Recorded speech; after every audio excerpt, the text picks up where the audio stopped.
Black Creativity 2026 is now open at the Museum of Science and Industry. The exhibit features the nation's longest running exhibition of Black art, plus interactive family experiences, STEAM career showcases, that's science, tech, engineering, art, and mathematics, youth flight school camps, and signature events throughout the season. From art and innovation to education and community celebration, Black Creativity uplifts the voices, stories, and contributions of Black artists across generations. Grab your tickets now at griffinmsi.org. Steppenwolf Theater presents The Dance of Death, Connor McPherson's twisted modern take on Austin Strindberg's masterclass in marital warfare. In its 4-star review, the Chicago Sun-Times called it Steppenwolf acting at its very best, and as deliriously entertaining as it is astonishingly profound. Featuring 3 generations of Steppenwolf ensemble members and directed by ensemble member Yasin Piankov. The Dance of Death is now playing through March 22nd. Tickets at steppenwolf.org.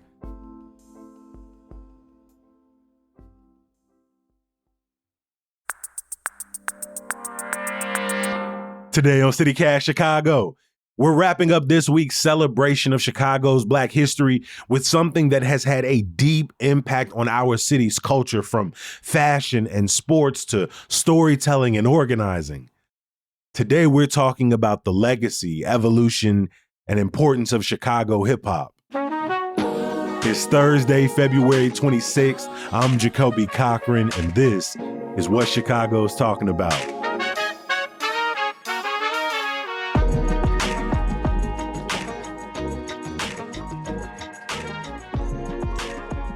Back in the fall, one of my favorite artists and homies, Femdot, was teaching a class at DePaul University called Chicago Culture Through Hip Hop. He's back at it this spring, but when we talked to him last year, we went over his syllabus and asked how he ended up going from the booth to the stage, back to the classroom. Welcome to the podcast, my friend. Thank you, Kobe. Appreciate you having me, my guy. Hey, man, I'm really proud of you, G. I have been a fan of the music, as you already know, for years and years. In the last couple of years, we have gotten, to have a budding friendship. And now we got you on the podcast talking about a class that in some ways you've kind of been manifesting for years. Like, what is it like to now add professor officially to your biography? At first, I'm like, oh, this is exciting. This is dope. But I think seeing how excited everyone else is about it has also made me realize, like, okay, this is actually kind of crazy.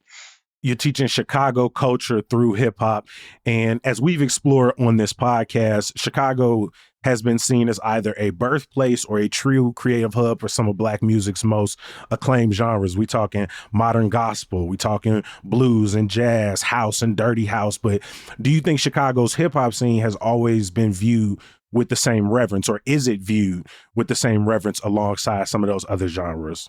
I don't think it is. And I think that it should be. When you think of the, gospel, the jazz, the et cetera, I mean, you can literally narrow most of that down to a damn near to a neighborhood, just to Bronzeville alone. But I think when we talk about hip hop, if we're talking 2010s on is when people really start to be like, okay, we are a epicenter of hip hop. But I think our footprint has been in hip hop for a very long time, especially since the 90s, since the golden era, quote unquote.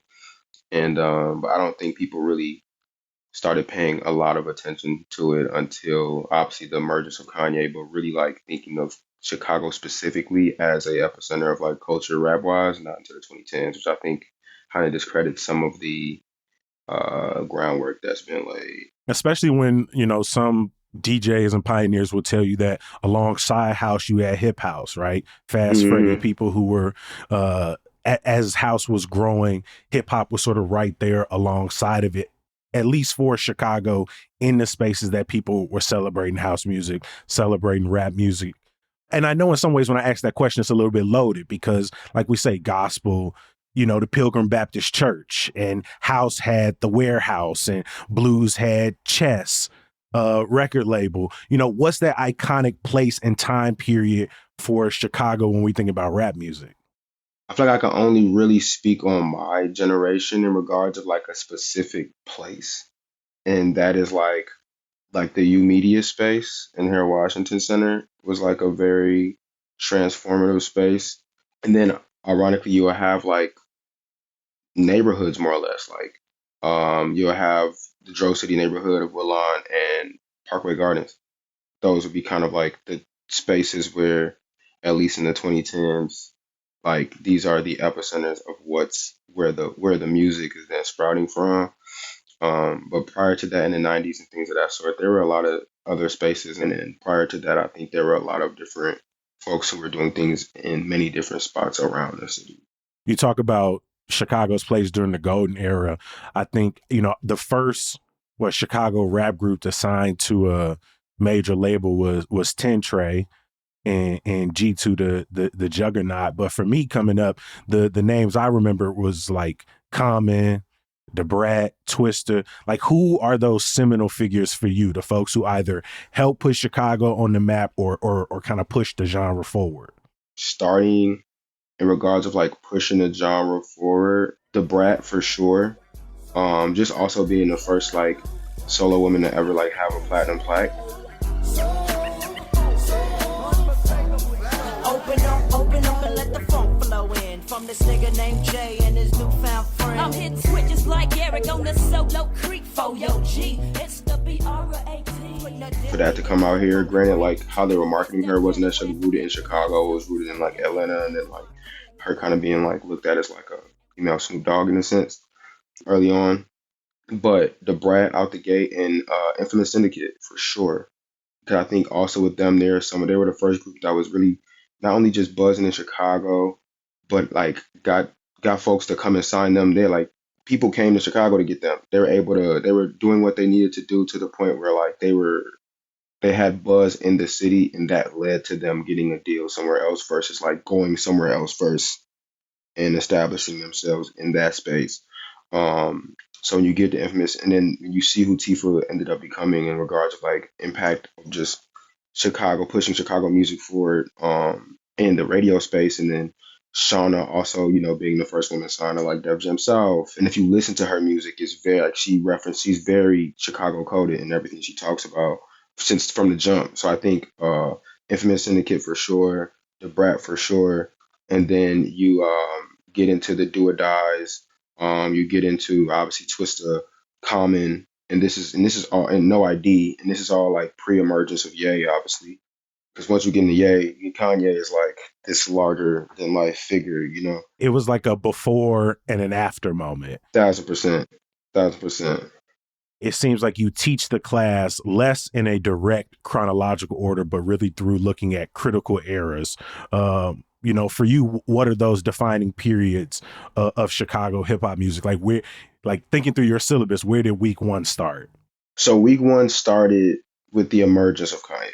Through the emergence of Kanye, funny enough, as now I'm going through the syllabus, is like we use certain pillars that we have as anchors to then like pull in other very important artists. So week one is starting with the emergence of Kanye in relationship to Common. So it's like Late Registration, and B, and then Food and Liquor. Food and Liquor from Lupe. All of this is kind of occurring in a 3-year span, but these lead conversations, one to different neighborhoods and glimpses into Chicago, and like kind of establishing what the sound that we were ending up being known for that time was, but then it also allows and opens up conversations of like, okay, well, what is the through line between Kanye and Common? And then that's when, No ID comes in the picture, or we're talking about Lupe, but Lupe was also on Touch the Sky. Yes, guess who's on third?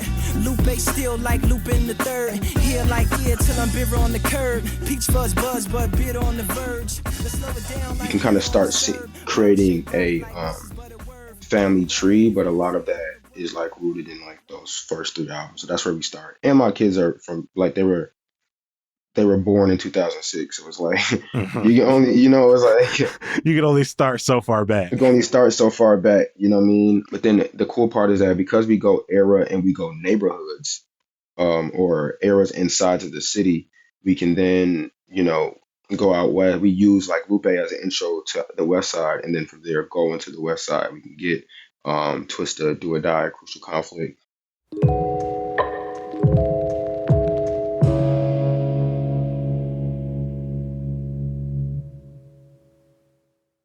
If you're looking for a reason to get out of town for a weekend or a week, maybe check out South by Southwest. That's where some of the world's most curious and inspired and eclectic minds gather to shape what's next. It's the ultimate gathering for the global creative community where thought leaders, filmmakers, musicians, and other professionals share the same space and build together.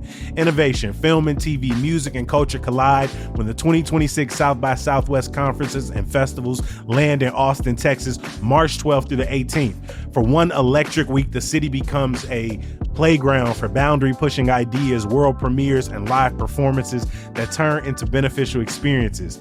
Gain real access to new ideas, people, and opportunities that don't just happen anywhere else. They happen at South by Southwest, driven by Rivian. It's an experience built on connection and the thrill of seeing the future first.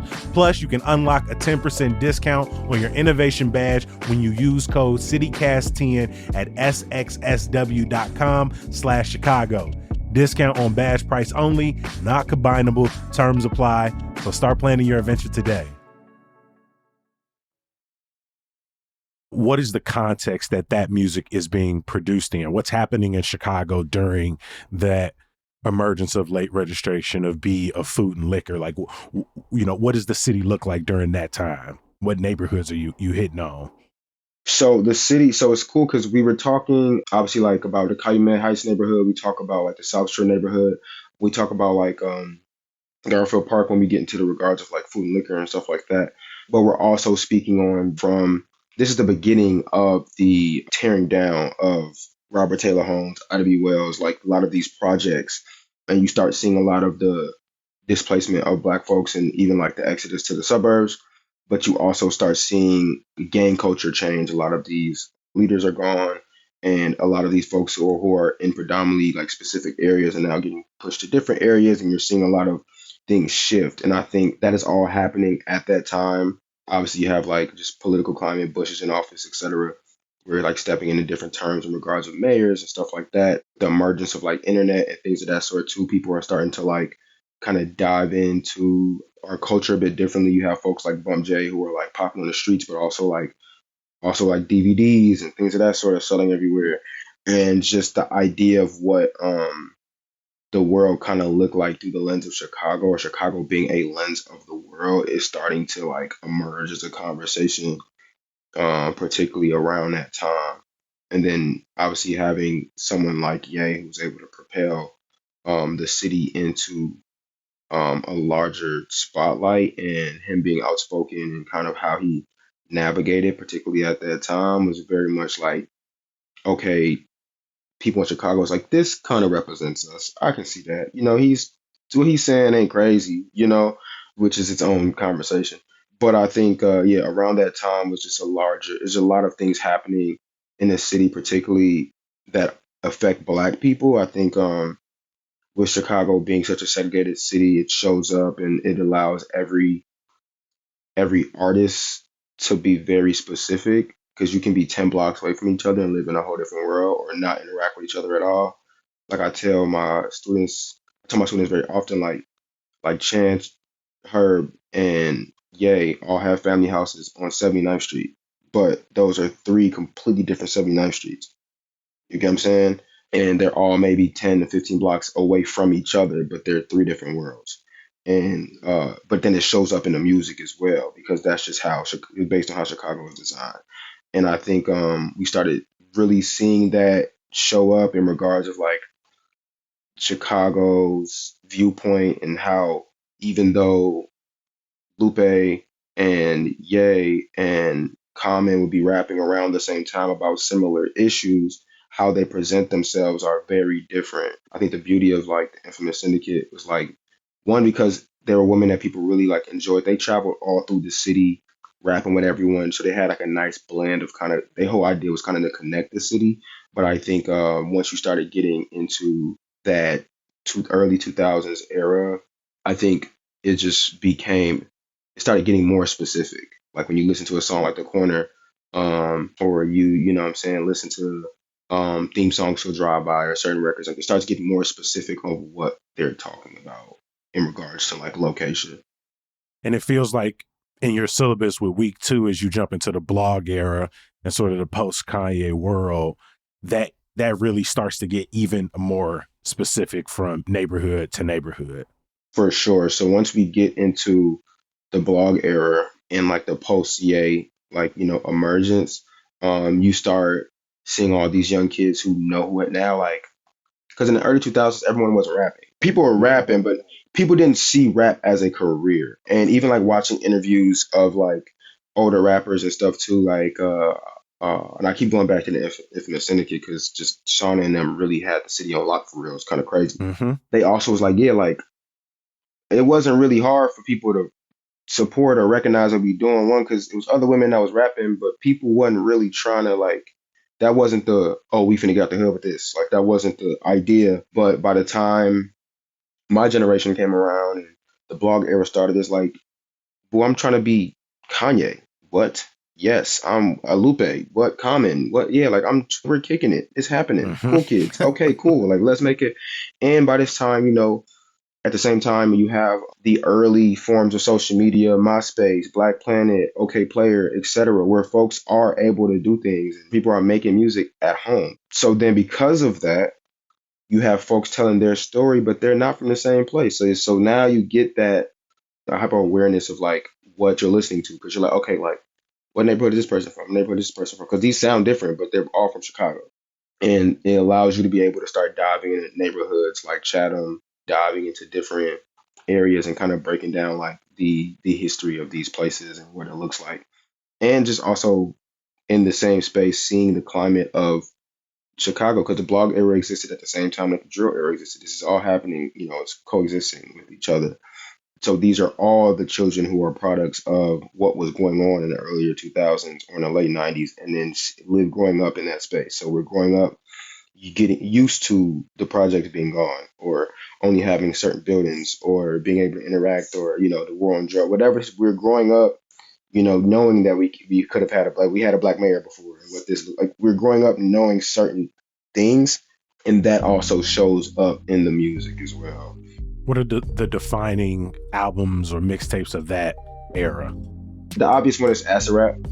Acid Rap has, changed a generation. I've been riding around with my blunt on my lips, with the sun in my eyes and my gun on my hip. Paranoia on my mind, got my mind on the fritz. You have The Waters from that era. You also have Tinks Winter's Diary too. Like, even though the style is different from neighborhood to neighborhood, what is the defining sound of Chicago at this time? At this time, coming in the 2010s, this defining sound is a very soulful, heavily sampled, sampling a lot of traditional like soul and funk music and older R&B music, like kind of similar to what people consider neo soul to exist as, but obviously with more just rap elements to it. But that was kind of the sound that was also this idea of like a consciousness, was also kind of just this sound that people were attaching to Chicago, and a lot of that was rooted in the success of Food and Liquor, B, Late Registration, College Dropout, etc. Like, Chicago's best rappers were known for rapping they ass off. For sure.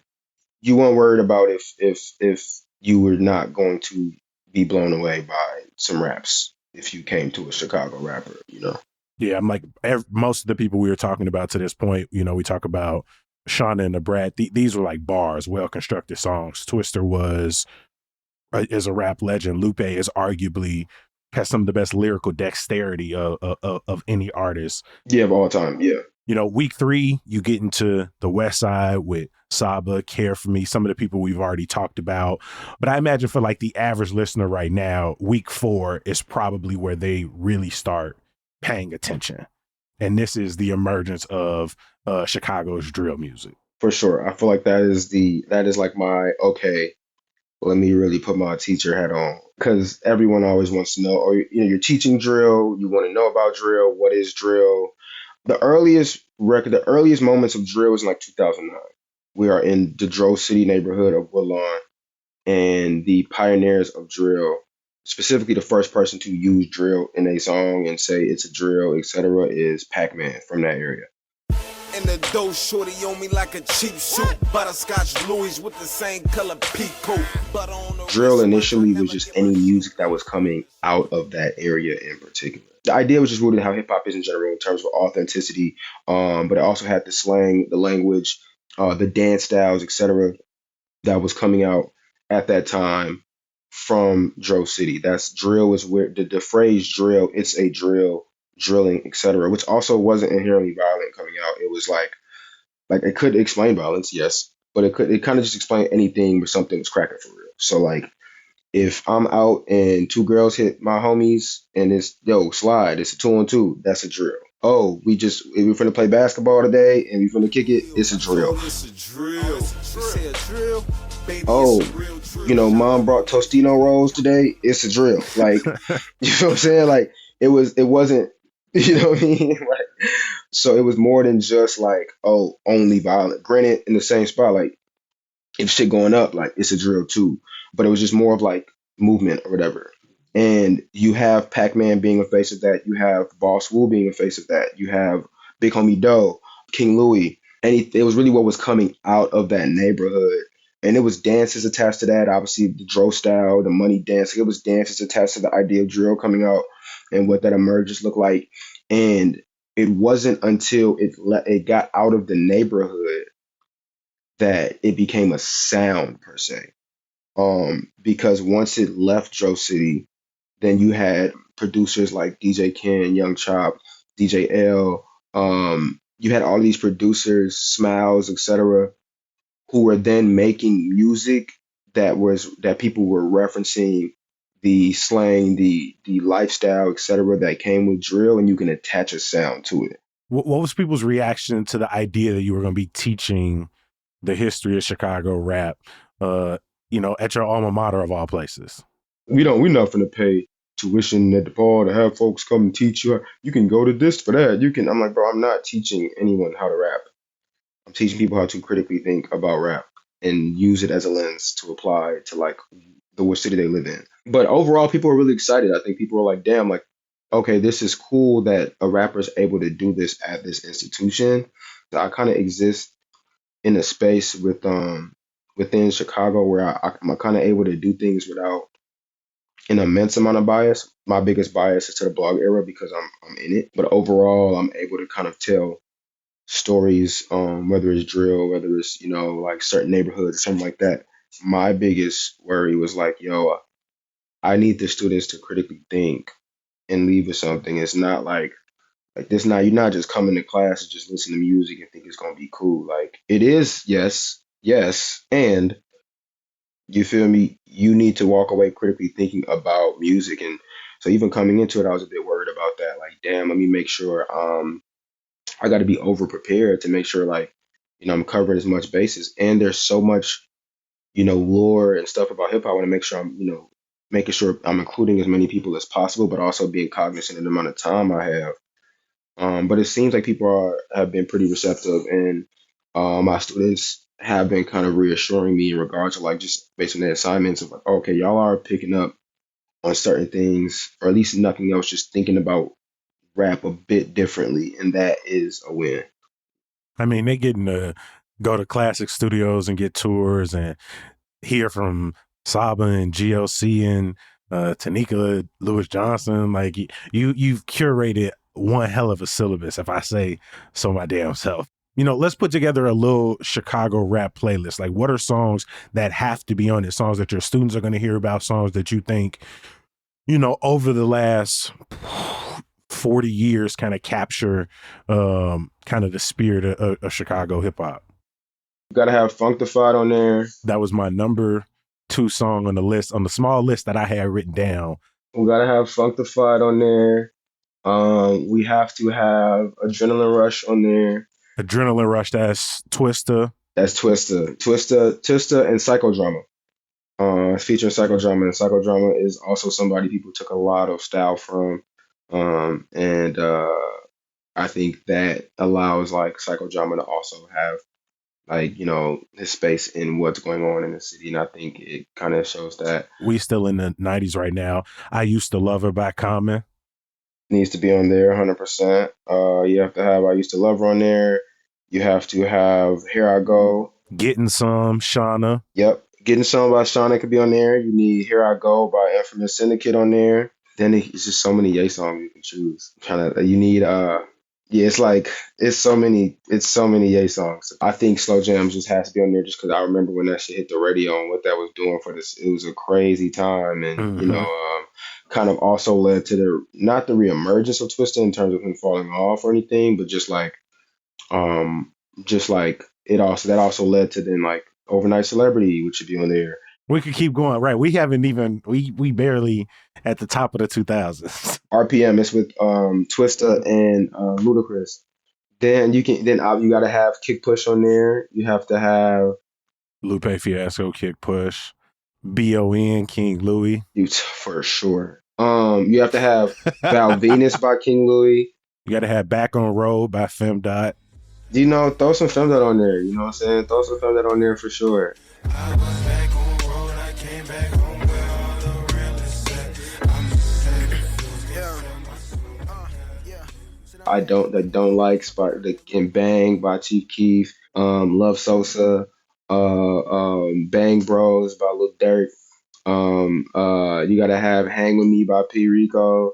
You gotta have we could just we could keep going. I'm literally I could just start rattling joints off this ain't what you want. The Waters, Mick Jenkins. Literally, you gotta have Martyrs from the Waters on there. Diddy Bop by No Name on there. You can have Angels by Chance and Saba. So many records, because I'm just thinking of projects cause you can go 10 Day, Push a Man, with the whole song with the Paranoia half, the whole song. Katie Got Bands Pop Out. Gotta have Katie Got Bands Pop Out. Sasha Go Hard. I Need a Hitter. You gotta have Go In by Shady on there. If we talking about the Eat the Team, when you're talking about Eat the Team and shit, gotta have that on there. You gotta have Kill Shit by Herb and Bibby. You can have Gangway. You gotta have Dreezy's Chirac freestyle. That just gotta be on there. That shit was a cultural reset. Gotta have the D-Lo Shuffle. You gotta have Fifi on the Block and by Stunt Taylor and Fiesta by Sicko Mob. Cutting Up by Love Foe. Oh Yeah by El Hitter. You gotta have some LEP Bogus Boy songs on there. Obviously Vic Mensa, Orange Soda. You gotta have we can keep going forever. Finn, we covered a lot of ground today. I appreciate you, man. Again, I'm proud of you. Your latest project, give people a quick little plug before you get out of here. King Dilla 2. King Dilla 2 is my latest project. It is if you were a fan of the trap era but wanted to rap like me, it would sound like this. It is extremely fun. It is an easy listen, and it is available everywhere for you to play very, very loud in your car. Another great project, man. I appreciate you making time. Femdot. Again, we're going to drop links to his website, his latest project in the show notes. We appreciate you making time for CityCast Chicago. No, thank you for having me. Before we get out of here, I got some good news for you. You could celebrate the year of the Fire Horse at the 2026 Chinese New Year Parade. It's going down this Sunday at 1 o'clock, kicking off at 24th and Wentworth, traveling north toward the viewing stand on Cermak. You can expect traditional dragon dancers, marching bands, lion dancers, beautiful floats, and the community outside ready to celebrate, whether it's sunshine or it's freezing. I'm going to drop a link for you in the show notes. As always, I appreciate you for listening. We're going to be back bright and early tomorrow with a brand new episode in your feed. I hope you have listened to some of our favorite episodes highlighting and celebrating Chicago's Black history. Again, we'll be back tomorrow. I'll talk to you then. Peace.